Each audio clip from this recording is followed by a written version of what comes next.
I am pretty new to the Sacramento Life Center as a nurse practitioner, and I didn't know about abortion pill reversals before I came here.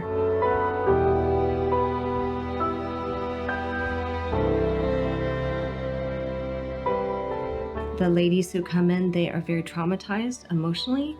They have already started a process that they want to change. It's very emotional. It is very traumatic to them. They are excited. They are nervous, they are scared. Every emotion goes through the woman's eyes as you work with her with the ultrasound. And it is incredible to be a part of the procedure and be part of the person who can give her the medication that might be able to completely reverse and completely change the life of the baby and save the baby. She has a 68% chance of the medicine working.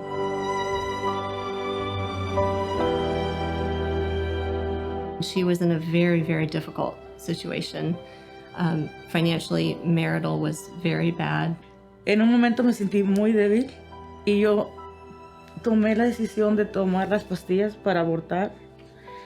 Fui a la clínica, me las tomé las primeras pastillas y en el término que yo me tomé las primeras 2 pastillas, yo me sentí muy mal conmigo misma. Me sentía como que no estaba haciendo lo correcto. Yo sabía que yo valía más, que yo podía hacer más, que yo tenía la opción de salvar a mis hijos, aunque no fuera con el papá.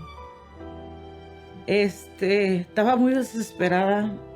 Ese día, la verdad que tenía que tomarme las pastillas en un término de otras 2 horas, me parece.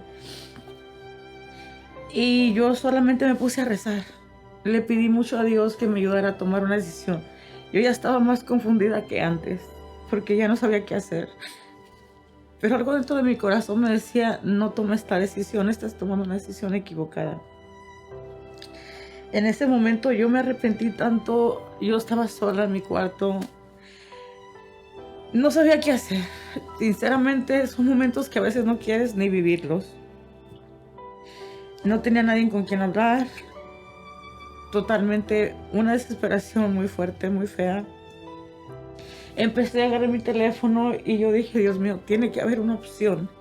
O yo nada más quería hablar con una persona que me ayudara, que me dijera algo que yo sintiera un apoyo, ¿no? O algo diferente. No estar sola tomando todo eso en mi cabeza y me quedaba poco tiempo para tomarme las otras pastillas. Yo le pedí a Dios, dame solamente un milagro, dame una señal de que yo puedo seguir adelante y que tú me vas a ayudar, que todo va a salir bien con mis hijos. Ese día me recuerdo, estaba nublado el día, por cierto. No sé por qué yo le pedí a Dios, siempre he sentido una cercanía con Dios. Y yo le dije, Diosito, no quiero cometer el error de mi vida, yo quiero de verdad tener estos hijos, ayúdame, eres tú nada más quien lleva mi mano en estos momentos. Yo le pedí una señal, yo le dije, si tengo que tener a mis bebés, por favor dame una señal. No sabía qué pedirle, pues yo estaba en mi cuarto encerrada, no quería ni salir para afuera. Abrí la cortina y dije, Diosito, que vuele un pájaro o algo, no sé. Y era una desesperación tan fuerte porque dije yo, si estás tan nublado, no va a pasar nada. Te juro que no tardó ni 15 minutos y pasan 2 pajaritos volando. Ay, Diosito, ¿sabes? Mi experiencia fue esa. Dios me escuchó y me dio a entender, me dio saber, yo brinqué de gusto. I remember our patient Hilda when she called. I remember it was last minute. It was already closing time actually, and she called us and she was very upset. She was crying. And I was crying when I was on the phone. And I tell her, like I told her my situation. And she told me, do not worry about it. Do not take those pills. Just God, my way for you. I was like, oh my God, that's what I wanted to hear. And I didn't even think about it. I get in the car. I got lost actually 2 times because I wasn't thinking right. It was emotional, but I made it. She had taken the first pill and she wanted to reverse the abortion. We all stayed until she got here. We told her the directions for the ultrasound on the way. She drove in, we were talking to her on the phone, and she got here. We did the pregnancy test and we did the ultrasound, found out she had twins. And there was 2 heartbeats. When she was in there, she was telling us that, you know, when she did take her abortion pill, she regretted it, and she was crying and she just wanted to make sure everything was okay. And we all cried together. And she said, okay, you guys are in the ultrasound with me, so these are all our babies. And we all agreed that we would have, you know, help her take care of these babies and walk her through this process. And so the ultrasound went really smoothly. And I talked to her all about the medication, about the progesterone we were going to do to reverse the procedure, and that she was doing everything she possibly could for these babies, and the babies looked really good. And we were able to get her into OB care as well. And then after that, she still stayed in touch with us, and we were able to help her with like baby stuff and just kind of continue helping her and guiding her throughout her pregnancy. And at that point, I knew everything was okay, and I was so happy, and I am so happy. So that's my story. We have to be strong.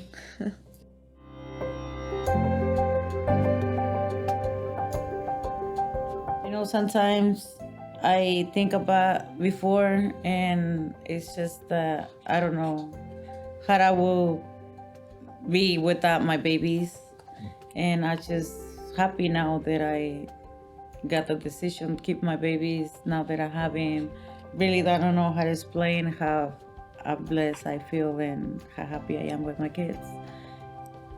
So I just want to share that I just don't ever give up, no matter what situation it is. And if somebody out there is pregnant right now, seeing this video, or in the future become pregnant, like, just don't give up, because I didn't.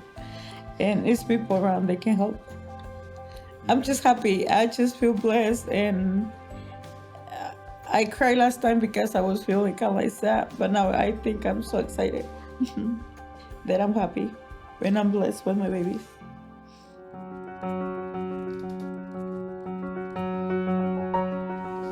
When I was 15 years old, I had my first child. It's my son. When I was pregnant, I went to Planned Parenthood. And when I went there, I was pretty scared, of course, like any 15-year-old would be. They did a pregnancy test and they left me in a room for a little while by myself. And when they came back, they said, oh, it came out positive. So I was like, oh, okay. And they told me, well, it's a little too late to take the pill. You're gonna have to have a procedure. And I was a little confused what they were talking about, but she said to abort your baby. And I had never mentioned that I wanted to abort my baby. So that was like a real shock. And I told them, like, I don't want to have an abortion. She looked at me like I was crazy and she said, oh, okay, well, good luck. And just sent me on my way. And I was 15, so I was lost. I didn't know what to do. I did keep him. He's 11 years old now. But I just think of how scary that was to be alone and not to have any advice.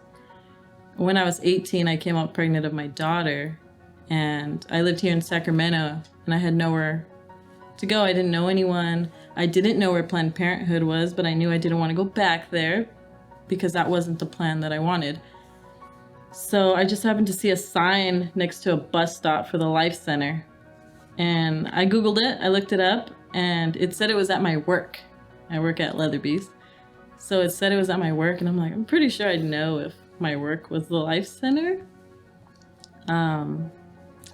So I went there the next day and I saw a big bus. It said Life Center. I go, oh, how am I gonna go into that van and everyone not be able to see me? I don't want all my coworkers to know what I'm going through. I ended up finding their location in Alhambra. And I went down there and it was completely different. They gave me like a booklet. They did my first ultrasound. They helped me set up a doctor's appointment. And they gave me such like great help and support. where I felt like, man, this is such hope, such a difference. But what's the two differences between the two pregnancies? I have told people to come here. It's just the best decision. You feel like you have support, guidance, and it helps you think before you make a big decision. About 2 months ago, I found out that I can't have kids anymore, that I'm gonna have to get a hysterectomy. And I'm only 27 years old, so it's a little hard because I wanted a whole bunch of them. But I do think that it's just hard. I'm so grateful that I kept my kids. If I had someone in front of me that was pregnant and they needed some advice, I would tell them to head on down to the Life Center and to at least talk to someone. You know, they're not gonna try to brainwash you or anything. That's not what they're there for. They're there just to help you, give you advice, and just a shoulder to lean on, to give it a try at least, so that they don't have a regret in their mind. This is Joseph. He's my firstborn. He's the one that I had when I was 15. And this is Emma. She's 8 years old. She's my little princess. I'm very grateful to have both of them. Very grateful that I have one of each, a boy and a girl. And they both know because I tell them that they're definitely gifts from God and that I'm so grateful to have them. So I feel incredibly blessed to love on these women, support these women, encourage these women, and change what their future is going to be holding. I love my job for so many reasons. Number one, it's the one-on-one connection that you create with all the patients that come in. It's honestly so rewarding. Like, you just know that at the end of the day, you know, you're helping them in their journey. Like, it's a blessing that I'm able to help moms and, you know, talk to them, especially when they're going through hard situations, and just kind of be there for them emotionally and kind of show them that, you know, their baby and that there's a baby in there and there's a heartbeat and that they're going to be okay.